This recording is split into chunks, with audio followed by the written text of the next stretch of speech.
नमस्कार। आज के वीडियो में हम लोग बात करेंगे एलईडी टीवी रिपेयरिंग के बारे में। किसी भी इलेक्ट्रॉनिक्स डिवाइस को रिपेयर करने के लिए हमें बेसिक इलेक्ट्रॉनिक्स कंप्लीट नॉलेज रहना चाहिए। बेसिक इलेक्ट्रॉनिक्स मतलब हर जो कंपोनेंट, जो सर्किट में जो कंपोनेंट यूज किए जाते हैं वो हर कंपोनेंट के बारे में मतलब पता होना चाहिए। जैसे resistance, capacitor, diode, transistor, BJT, FET, crystal, coil, gate, opamp, ये जो कंपोनेंट है, बेसिक कंपोनेंट, ये हर कंपोनेंट के बारे में आपको डिटेल्स में जानकारी रहना चाहिए कि किस कंपोनेंट को कैसे चेक करते हैं मीटर से, या किस कंपोनेंट को हर कंपोनेंट को चलने के लिए जो उसका बेसिक रिक्वायरमेंट है वो क्या है, उसका इंटरनल स्ट्रक्चर कैसा है। ये सब अगर आप पूरा डिटेल्स जानते हैं, हर कंपोनेंट को चेक करना जानते हैं, हर कंपोनेंट के बारे में जानते हैं, तो आप इलेक्ट्रॉनिक्स की किसी भी डिवाइस को, एलईडी टीवी, डेस्कटॉप, लैपटॉप, कुछ भी आप रिपेयर कर सकते हैं।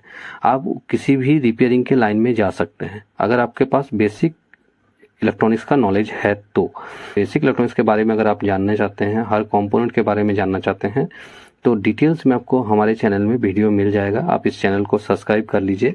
इसके बाद आपको मतलब सारा डिटेल्स नॉलेज मिलेगा हर इलेक्ट्रॉनिक्स कंपोनेंट के बारे में, और लैपटॉप रिपेयर के बारे में पूरा डिटेल्स नॉलेज मिलेगा। अगर आप लैपटॉप रिपेयरिंग के लाइन में आना चाहते हैं तो हमारे चैनल में आपको लैपटॉप रिपेयरिंग से संबंधित टोटल मतलब क्लियर नॉलेज मिलेगा। तो आप अगर एलईडी टीवी या फिर लैपटॉप रिपेयर करना चाहते हैं तो आप इस चैनल को सब्सक्राइब कर सकते हैं। तो चलिए आज देखते हैं एलईडी टीवी में क्या क्या मेजर पार्ट रहता है, मतलब कैसे एलईडी टीवी काम करता है। तो सबसे पहले हम पावर का जो रिक्वायरमेंट होता है, पावर का जो ज़रूरत होता है, उसे फुलफिल करता है एसएमपीएस। एसएमपीएस क्यों यूज़ किया जाता है? क्योंकि एक एसएमपीएस एक ऐसा पावर मतलब स्टेबल पावर सप्लाई देने के लिए यूज़ किया जाता है जिसमें आउटपुट में किसी भी तरह का फ्लैक्चुएशन नहीं होता है, मतलब अप एंड डाउन नहीं होता है। अप एंड डाउन होने से कोई भी सर्किट में अगर आप फ्लैक्चुएशन सप्लाई देंगे तो वो सर्किट प्रॉपरली काम नहीं कर पाएगा, मतलब उसमें डिस्टॉर्शन मतलब डिस्टरबेंस आएगा, बहुत तरह का प्रॉब्लम आएगा और वो सर्किट प्रॉपरली स्मूथली काम नहीं कर पाएगा। इसीलिए एसएमपीएस यूज़ किया जाता है, क्योंकि उसमें एकदम जितना एम्पियर उस सर्किट को चाहिए और जितना वोल्टेज चाहिए वो वोल्टेज और एम्पियर एकदम स्टेबल मेंटेन करके सप्लाई प्रोवाइड करता है एसएमपीएस। तो एसएमपीएस रिपेयर करना बहुत आसान है। का प्राइमरी में ही मैक्सिमम प्रॉब्लम होता है, तो इसके प्राइमरी में उसका जो मॉसफेट होता है या फिर रेगुलर मतलब ऑसिलेटर सर्किट होता है, वो प्रॉब्लम होने से बाजार में बहुत तरह के मॉड्यूल अवेलेबल है जिसको यूज़ करके आप एसएमपीएस को इजीली रिपेयर कर सकते हैं। तो एसएमपीएस यूज़ किया जाता है या फिर एडेप्टर यूज़ किया जाता है। कुछ कंपनी अपने टीवी के साथ एडेप्टर देता है जिसमें एसएमपीएस नहीं होता है, वो डायरेक्ट मदरबोर्ड में ही वो इनपुट कराते हैं, जो कि 18 वोल्ट या 19 वोल्ट का सप्लाई होता है। उसके बाद उस हाई वोल्टेज को, जैसे इसमें एसएमपीएस से 12 वोल्ट लिया गया है और बैकलाइट के लिए 24 वोल्ट लिया गया है। अब 24 वोल्ट बैकलाइट के लिए क्यों लगता है, इस बारे में हम लोग आगे डिस्कस करेंगे। आप वीडियो को पूरा देखिए, आपको डिटेल्स में पूरा नॉलेज मिल जाएगा। तो पहले हम लोग बात कर लेते हैं मदरबोर्ड के बारे में। तो मदरबोर्ड में क्या होता है कि मदरबोर्ड में एक प्रोसेसर लगा होता है, ठीक है, और रैम लगा होता है। उसके साथ साथ एक प्रोग्राम किया हुआ बायोस चिप लगा होता है, जो कि इस पूरा हार्डवेयर को एक पर्टिकुलर प्रोग्राम के बेस में चलाता है।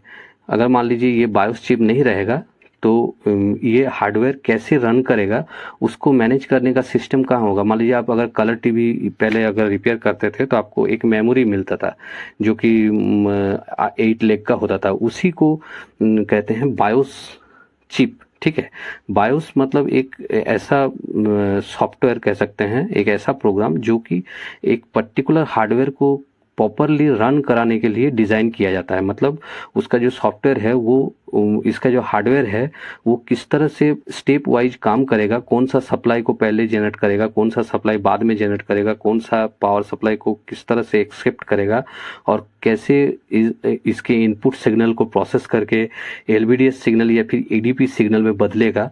ये जो मतलब टाइमिंग का जो कॉन्सेप्ट है, ये किस टाइम ड्यूरेशन में ये सब काम करके कंप्लीट करेगा, ये प्रोग्राम को चलने के लिए, इस बोर्ड को पूरा प्रॉपरली चलाने के लिए जो सॉफ्टवेयर का रिक्वायरमेंट होता है, वो सॉफ्टवेयर इस बायोस चिप में प्रोग्राम किया हुआ रहता है। जब ये बायोस चिप करप्ट हो जाता है, मतलब ये सॉफ्टवेयर, मतलब कोई फाइल में कुछ बग आ जाता है, या फिर कुछ फाइल में कुछ फाइल अगर कुछ इरेज हो जाता है अपने आप, तो उस टाइम इस हार्डवेयर को भी मतलब चलाना मुश्किल हो जाता है। बहुत तरह का प्रॉब्लम तब देखने को मिलता है अगर इस सॉफ्टवेयर के वजह से आपका बोर्ड प्रॉपरली ऑन नहीं होगा, या फिर मेनू में कुछ ठीक ठाक नहीं आएगा। बहुत तरह का मतलब डिस्प्ले अगर आएगा भी तो बहुत तरह का डिस्टरबेंस आएगा। आपका हो सकता है पावर लाइट ब्लिंकिंग करेगा, जैसे यहाँ पर जो पावर एलईडी है, ये एलईडी मल्टीपल टाइम ब्लिंक करेगा।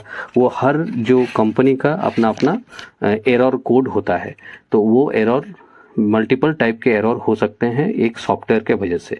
तो आपको जब काम करते करते आपको धीरे धीरे आइडिया आता जाएगा कि ये सॉफ्टवेयर का प्रॉब्लम है या फिर हार्डवेयर रिलेटेड प्रॉब्लम है। तो हार्डवेयर का सारा जब रिक्वायरमेंट आपने देख लिया कि ये हर तरह का वोल्टेज अवेलेबल हो रहा है, हाँ, कुछ भी शॉर्टिंग नहीं है, कुछ भी मतलब प्रॉब्लम नहीं है, तो तब आपको डाउट होता है बायोस के ऊपर, और बायोस से रिलेटेड प्रॉब्लम आपको तुरंत देखने से ही पता चल जाता है। ठीक है, वो आपके एक्सपीरियंस होने से ही आपको एक आइडिया लग जाता है कि ये बायोस से रिलेटेड प्रॉब्लम है। बायोस मतलब जो सॉफ्टवेयर इस बोर्ड को चलाने के लिए यूज़ किया जाता है उसे कहते हैं बायोस। ठीक, और ये इसके जो डिस्प्ले के लिए भी एक सॉफ्टवेयर का ज़रूरत पड़ता है। डिस्प्ले किस रेजोल्यूशन का है, डिस्प्ले आईडी क्या है, डिस्प्ले को चलने के लिए क्या क्या मतलब रिक्वायरमेंट है, कैसा रेजोल्यूशन, ये किस हिसाब से ये डिस्प्ले चलेगा, वो भी चलाने के लिए एक EEPROM यहाँ पर होता है। ठीक है, तो इसको कहते हैं टिकॉन बोर्ड। तो हम लोग समझ लेते हैं पहले पावर सप्लाई, उसके बाद मेन लॉजिक बोर्ड या फिर मदर बोर्ड, उसके बाद एक पार्ट है ये टिकॉन बोर्ड, और ये जो आप दिख रहे हैं ये है मतलब बैकलाइट डाइवर, जो कि बैकलाइट को जलाने के लिए काम आता है। अब हम लोग जो बिगिनर हैं, जो एकदम फ्रेशर्स हैं, उनसे उस लेवल में बात करते हैं जैसे सबको समझ में आए। और अगर आप एडवांस लेवल में काम कर रहे हैं तो आपको तो सारा चीज़ पता है, और ऐसे आप रिवीजन भी कर सकते हैं। तो मेन जो यूनिट है वो है पावर सप्लाई यूनिट, उसके बाद यूनिट है आपका मदरबोर्ड जो लॉजिक बोर्ड, और उसके बाद आपका ये टिकॉन बोर्ड, और ये बैकलाइट डाइवर, और मेन जो ये है वो है ये पैनल। ठीक है, तो पैनल एक्चुअली सबसे मेन अगर आप यूनिट मान सकते हैं पैनल को, क्योंकि पैनल के बिना आप ये हार्डवेयर लेके तो क्या करेंगे। तो पैनल में ही हम लोग एक्चुअल में फोकस करते हैं।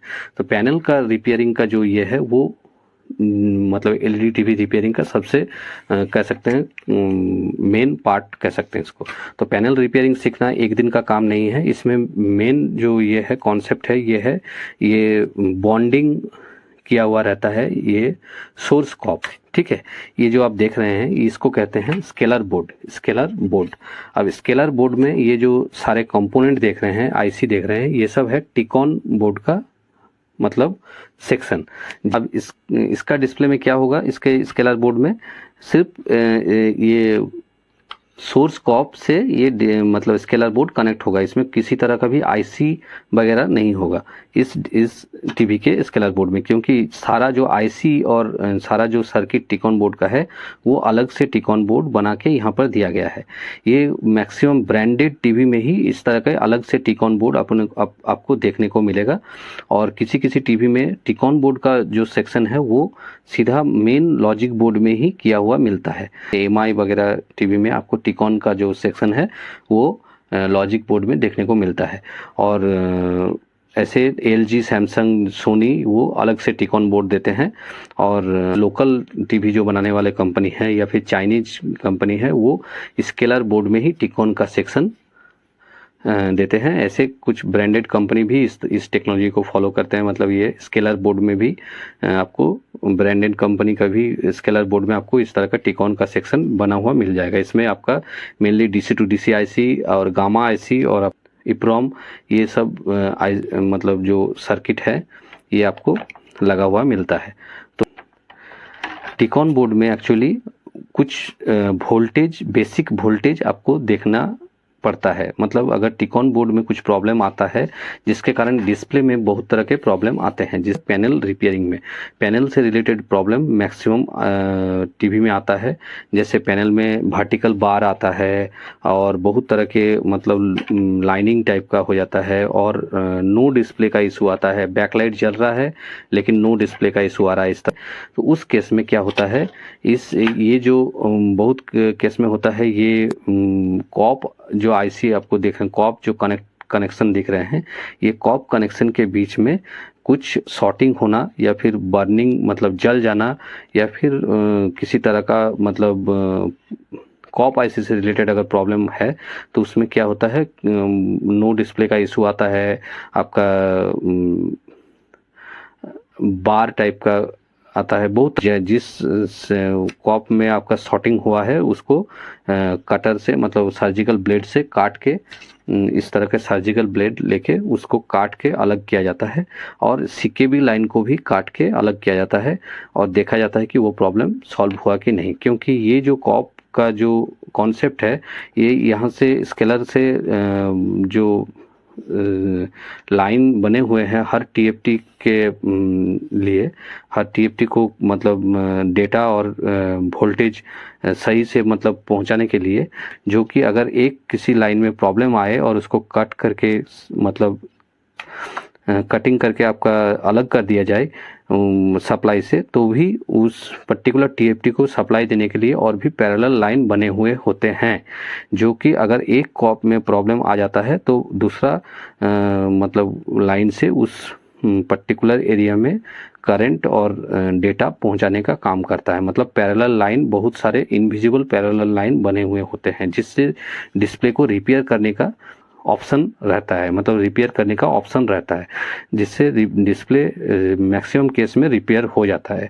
ऐसे डिस्प्ले का ग्लास में भी शॉर्टिंग होता है, तो उस डिस्प्ले के ग्लास को भी काटने के लिए स्पेशल टाइप के मतलब ड्रिल टाइप के नाइफ आते हैं, या फिर कह सकते हैं मतलब ग्लास को भी कट करके मतलब शॉर्टिंग को दूर किया जाता है। अब शॉर्टिंग को कैसे पकड़ते हैं, जब आप इसमें उस शॉर्ट डिस्प्ले में जब करंट मतलब एलवीडीएस केबल जब कनेक्ट करते हैं और उसमें सप्लाई देते हैं, तो ये मैं दिखा दूं, जिसमें टिकॉन नहीं रहता है उसमें आपका डायरेक्ट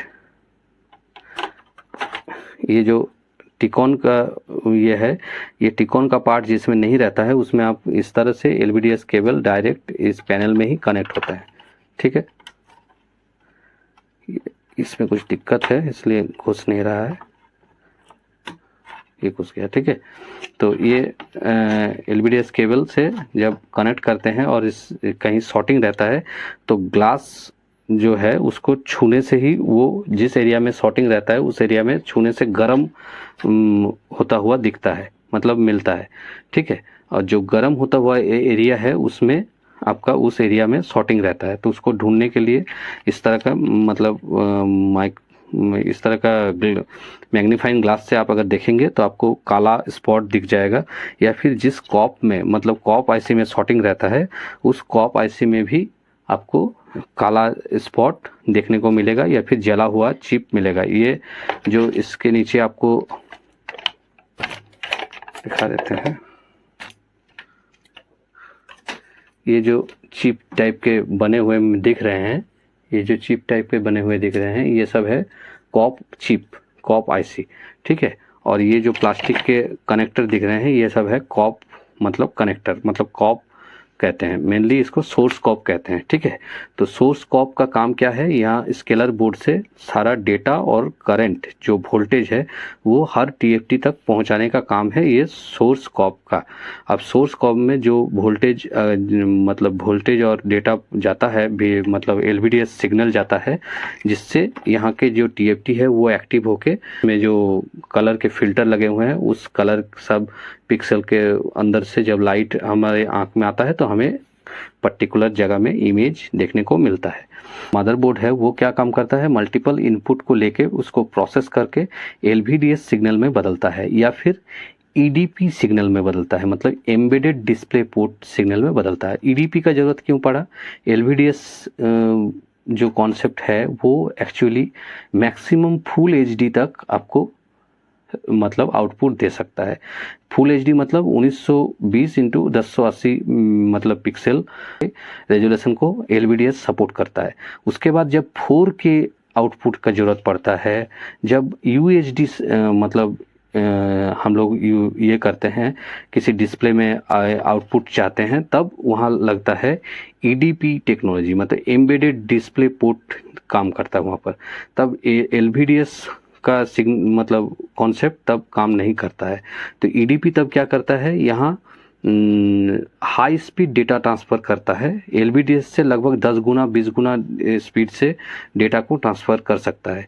यूएचडी डिस्प्ले मान लीजिए है, तो यूएचडी डिस्प्ले के लिए एलवीडीएस काम नहीं करता है। यूएचडी डिस्प्ले मतलब अल्ट्रा एचडी डिस्प्ले, जिसको 4K डिस्प्ले कहते हैं या फिर 5K डिस्प्ले कहते हैं, तो उसमें हम लोग ईडीपी टेक्नोलॉजी का यूज़ करते हैं। मतलब ईडीपी टेक्नोलॉजी का मतलब तब काम होता है, वो एलवीडीएस से तब काम नहीं होता है। ठीक है, एलवीडीएस का जो लिमिटेशन है इमेज आपका एक सर्टन रेजोल्यूशन को ही एलवीडीएस सपोर्ट करता है, उससे ज़्यादा अगर रिक्वायरमेंट पड़ता है तब आता है ईडीपी टेक्नोलॉजी। ठीक है, तो ईडीपी मतलब embedded display port. Embedded display port का हर एक मतलब जो चैनल होता है वो ये जैसे मान लीजिए 1 मेगाबाइट मतलब डेटा ट्रांसफ़र करता है, तो वो गीगाबाइट में डेटा ट्रांसफ़र कर सकता है। ठीक है, यही है मतलब उसका डिफरेंस कि क्या क्या वोल्टेज टिकॉन बोर्ड में बनता है या फिर स्केलर बोर्ड में बनता है। स्केलर बोर्ड में भी टिकॉन का सेक्शन होता है और अलग से भी टिकॉन का सेक्शन होता है। जिसमें अलग से टिकॉन का सेक्शन होगा उसमें स्केलर बोर्ड में कोई भी इस तरह का कंपोनेंट नहीं होगा, सिर्फ क्या होगा ना, इस तरह का सोर्स कॉप बना हुआ होगा जो डिस्प्ले में आपको डिस्प्ले प्रोवाइड कराएगा। ठीक है, तो टिकॉन बोर्ड का काम है, आपका टिकॉन बोर्ड में जो सप्लाई आपको देखना होता है वो सप्लाई होता है वीसीसी, जो कि एलवीडीएस से आता है। ठीक है, केबल से आता है इस बोर्ड में। अब उस वीसीसी को लेके सारा वोल्टेज यहाँ पर जनरेट किया जाता है, जो कि पैनल को सप्लाई देने के लिए जनरेट किया जाता है। अब वो सब वोल्टेज है एवीडीडी 15 वोल्ट से 20 वोल्ट तक सप्लाई होना चाहिए। VGL -5 वोल्ट से -7 वोल्ट सप्लाई होना चाहिए, उससे कम नहीं होना चाहिए। VGH 24 वोल्ट से 30 वोल्ट होना चाहिए, उससे कम अगर होगा तो VGH का वोल्टेज कम होने से बहुत तरह का डिस्प्ले में प्रॉब्लम होता है। हाँ, VCOM वोल्टेज होता है 6.5 से लेकर 7 वोल्ट के अंदर होता है। ऐसे मल्टीपल टाइप के मतलब सप्लाई आपको मिलता है। जो मेन सप्लाई है वो VGH, VGL, VGH और आपका VCOM, AVDD, VDD 3.3 वोल्ट होता है। ये सब मेन सप्लाई है। और भी एक्स्ट्रा सप्लाई भी हर कंपनी का थोड़ा बहुत अंतर होता है। वो आपको मेन जो बेसिक वोल्टेज इसको कहते हैं, बेसिक वोल्टेज आपको मिलना चाहिए। और जो कि मदरबोर्ड का कम से कम 5 वोल्ट, 3.3 वोल्ट, 1.5 वोल्ट, आपका 2.5 वोल्ट, 3.3 वोल्ट, ये 3.3 वोल्ट और 5 वोल्ट तो आपको हर जगह हर बोर्ड में 3.3 वोल्ट और 5 वोल्ट मिल ही जाएगा। और रैम के लिए आपको 1.3 वोल्ट से लेके 1.5 वोल्ट का सप्लाई मिलेगा। ये डी रैम इसको कहते हैं, डायनामिक रैम। ठीक है, रैम के बिना कोई भी डिस्प्ले आना पॉसिबल नहीं है। रैंडम एक्सेस मेमोरी कहते हैं इसको, और रोम को कहते हैं रीड ओनली मेमोरी। तो रोम में आपका जो हार्डवेयर को चलने के लिए जो प्रोग्राम होता है वो रहता है, और रैम में आपका होता है जो जब इनपुट दे दिया जाता है तो उस इनपुट को रैम पहले मतलब रैम के ऊपर से ही वो डेटा प्रोसेसर में प्रोसेस होने के लिए जाता है। इसलिए वो सिंक्रोनाइज करने में रैम का रोल रहता है। मतलब जो डेटा आ रहा है उस डेटा को रैंडम एक्सेस करता है और उसको प्रोसेसर में देता है। फिर मतलब प्रोसेसर प्रोसेस करने के लिए उसको प्रोसेस करके सीधा एलवीडीएस या फिर ईडीपी सिग्नल में बदल पाता है। तो रैम का काम है रैंडम एक्सेस करने का। वो जब कोई भी पावर इसमें नहीं रहेगा तो रैम में भी कोई स्टोर नहीं रहता है डेटा। जब पावर रैम में आ जाता है तो वो जो भी डेटा इनपुट देते हैं उस डेटा को रिसीव करके उसको फिर प्रोसेसर को भेजता है, और प्रोसेसर उसको प्रोसेस करके एलवीडीएस या फिर ईडीपी सिग्नल बना के डिस्प्ले में भेजता है। यही है मतलब बेसिक कॉन्सेप्ट। ठीक है, अब बैकलाइट के बारे में थोड़ा बात कर लेते हैं, क्योंकि बैकलाइट भी बहुत मेजर सेक्शन है।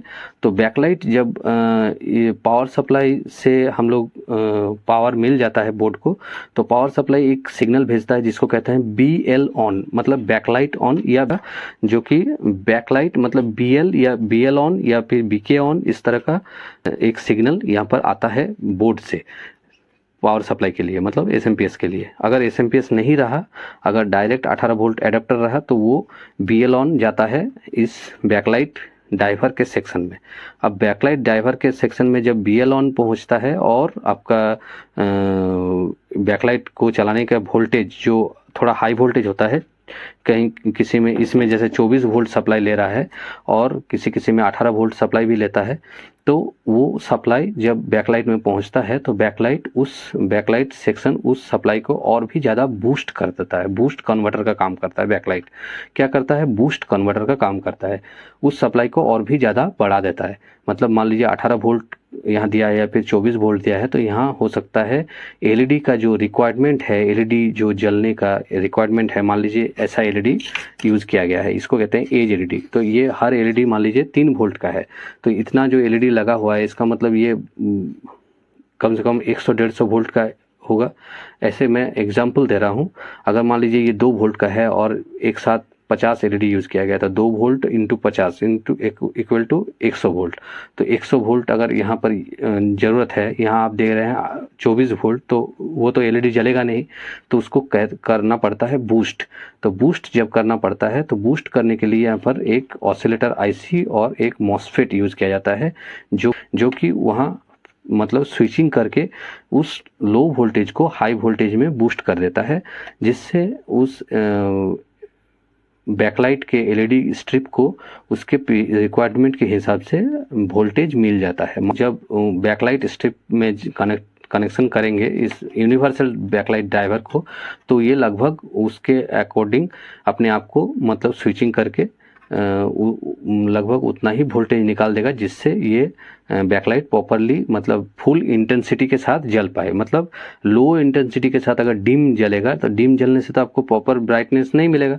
तो ब्राइटनेस अगर सही मिलने के लिए वो एकदम उतना ही वोल्टेज निकाल देगा, जिससे वो एलईडी पूरा फुल इंटेंसिटी के साथ जले। ठीक, एलईडी को चेक करने के लिए आपको इस तरह का एलईडी टेस्टर मतलब खरीदना पड़ेगा, जिससे आप इस तरह का मतलब उसमें 2 प्रॉब मिलता है मीटर का जैसा ही। ठीक है, ये 2 प्रॉब मिलता है। पॉजिटिव नेगेटिव में जब एलईडी में लगाएंगे तो यहाँ शो कर देगा कितना वोल्ट का एलईडी है, और एलईडी स्ट्रिप अगर जलेगा इसका मतलब वो सही है। अगर नहीं जल रहा है एलईडी स्ट्रिप, तो आपको तब पता चल जाएगा एलईडी स्ट्रिप में कोई ना कोई एलईडी खराब हो गया है, जिससे पूरा एलईडी स्ट्रिप जल नहीं रहा है। एक्चुअली सारा एलईडी सीरीज में कनेक्ट होते हैं। ठीक है, पहले पैनल को खोलना पड़ता है, पैनल को बहुत ही केयरफुली खोलना पड़ता है। अगर आप पैनल में अगर अननेसेसरी कुछ इधर उधर अगर प्रेस कर देंगे, तो ये इतना पतला ग्लास होता है कि ये आपका क्रैक हो जाता है, आपको पता भी नहीं चलता है। और जब आप पूरा रेडी करके जब देखते हैं, जब पूरा सेट रेडी हो जाता है, तब आपको पता चलता है कि ये क्रैक हो गया है अंदर से, और उसके बाद वो स्पॉट आ जाता है, वहाँ पर ब्लैक टाइप का स्पॉट आ जाता है। तो वो आपको थोड़ा केयरफुली पैनल को खोल के, और उसके बाद एलईडी स्ट्रिप आपको मिलेगा, कुछ पेपर के रिफ्लेक्टर होते हैं, उसको सही से आपको निकाल के उसके अंदर आपको इस 2 तरह के मतलब आपको एलईडी मिल सकते हैं। तो ये अगर आपको ओरिजिनल एलईडी मिल जाए, तो देखिए यहाँ पर 94 वोल्ट मेंशन किया हुआ है। अब ये 94 वोल्ट मतलब ये पूरा स्ट्रिप 94 वोल्ट का है। इसके हिसाब से आपका एलईडी का जो वोल्टेज है वो आपको पता चल जाएगा। ये बीच से टूटा हुआ है या और भी लंबा, तो आपको कोशिश करना हो मतलब चाहिए कि ओरिजिनल एलईडी अगर आपको मिल जाता है, तो ओरिजिनल एलईडी मिलने से आपको प्रॉपर ब्राइटनेस के साथ मतलब आपको लाइट मिलता है। और ये जो उसका डाइवर जो डिज़ाइन किया हुआ है उस एलईडी के हिसाब से, तो उसके लिए आपको डाइवर भी बदलने का, यूनिवर्सल डाइवर लगाने का ज़रूरत नहीं पड़ता है। अब इसमें मैंने डाइवर क्यों लगाया है, इस तरह का डाइवर लगा दिया जिससे एलईडी लगभग जल रहा है ठीक ठाक।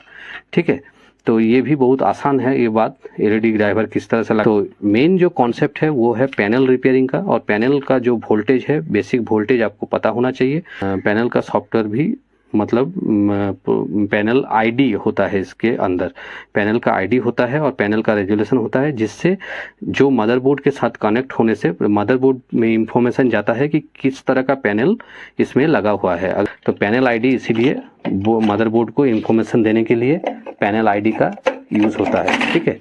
तो इसमें फुल एचडी और नॉन एचडी हम लोग कैसे समझेंगे एलवीडीएस केबल से। तो एलवीडीएस केबल में एक्चुअली पेयरिंग का एक कॉन्सेप्ट है, मतलब यहाँ 5 पेयर और 10 पेयर देखना पड़ता है। ये जो देखिए रेड और वाइट के जो जोड़ा करके तार है, जिसे पेयर कहते हैं। तो ये रेड वाइट कितना पेयर है, मतलब 1 पेयर, 2 पेयर, 3 पेयर, 4 पेयर का रेड वाइट दिख रहा है और एक रेड ग्रीन दिख रहा है, मतलब पेयर में ही आप उसको मान सकते हैं। तो ये 5 पेयर का टोटल हुआ। तो 5 पेयर मतलब एचडी रेडी या फिर नॉन एचडी केबल इसको कह सकते हैं, क्योंकि नॉन एचडी यहाँ से आउटपुट होगा। तो नॉन एचडी यहाँ पर मतलब एचडी रेडी केबल यहाँ पर है। ये LVDS cable HD ready output दे सकता है, मतलब 1366, 768 उस तरह का आउटपुट दे सकता है। 1920 1080 का रेजोल्यूशन देने के लिए, मतलब हाई फुल एचडी रेजोल्यूशन देने के लिए ये जो पेयर है 5 पेयर, ये होता 10 पेयर। 10 पेयर होने से पूरा फुल एचडी डिस्प्ले आपको मिलता। और उससे भी ज़्यादा अगर डिस्प्ले का रेजोल्यूशन होता है, जैसे 4K और 5K जो ये है, मतलब UHD जिसको कहते हैं अल्ट्रा एचडी, वो होता है EDP टेक्नोलॉजी में। EDP टेक्नोलॉजी में इस तरह का पेयरिंग का कोई ये नहीं है। वो RxTx लाइन जो होते हैं उसमें वो एक ही, मतलब कुछ 4-5 RxTx के जो पेयर है उसी में उतना हाई स्पीड डेटा ट्रांसफ़र करने के लिए EDP को बनाया गया है, ठीक है। तो वो टेक्नोलॉजी अलग ढंग से काम करता है और LVDS टेक्नोलॉजी अलग ढंग से काम करता है। इसको कहते हैं लो वोल्टेज डिफरेंशियल सिग्नल और उसको कहते हैं एम्बेडेड डिस्प्ले पोर्ट, ठीक है। तो ये ओवरऑल मैंने मतलब एक आइडिया देने का कोशिश किया। अगर ये वीडियो से आपको कुछ वैल्यू मिलता है तो आप इस वीडियो को लाइक कीजिएगा, इसको शेयर कीजिएगा, ठीक है। और अगर इसमें कुछ डाउट रहता है तो आप इसमें कमेंट कीजिए, मैं कोशिश करूँगा आपका डाउट को दूर करने का, ठीक है। Thank you.